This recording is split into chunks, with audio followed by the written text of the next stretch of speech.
High বন্ধুরা, তোমরা সবাই কেমন আছো? আমি তো ভালো।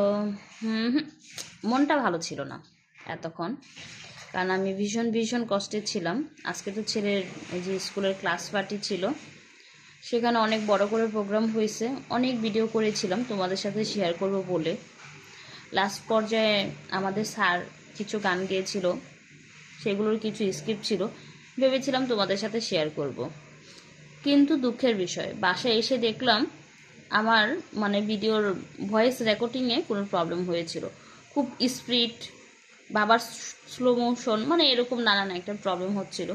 তো সব কিছু মিলিয়ে ভিডিওগুলো যে আমি শেয়ার করব এরকম কোনো পরিস্থিতি নাই। তাই আমার ভীষণ মন খারাপ ছিল, ঘুমিয়েছিলাম কোনো ভিডিও শেয়ার না করে। আর এই যে আমার বাসায় একজন ইঞ্জিনিয়ার আছে, ইনাকে বললাম পায়ে ধরতে ধরতে অবশেষে আমার মোবাইলটা এখন ঠিক করে দিল। বলো, ও যদি কয়েকদিন আগেই এরকম প্রবলেমটা ফেস করছে, কিন্তু এত ছিল না। কিন্তু ও যদি আগেই ঠিক করে দিত, আজকে কি আমার এই দুর্দিনটা দেখতে হইতো বলো? কি আর বলবো আমি, আর কিছু বলার ভাষাই নেই আমার। না আমি কান্না করতে পারতেছি, না আমি হাসতে পারতেছি। Very sad.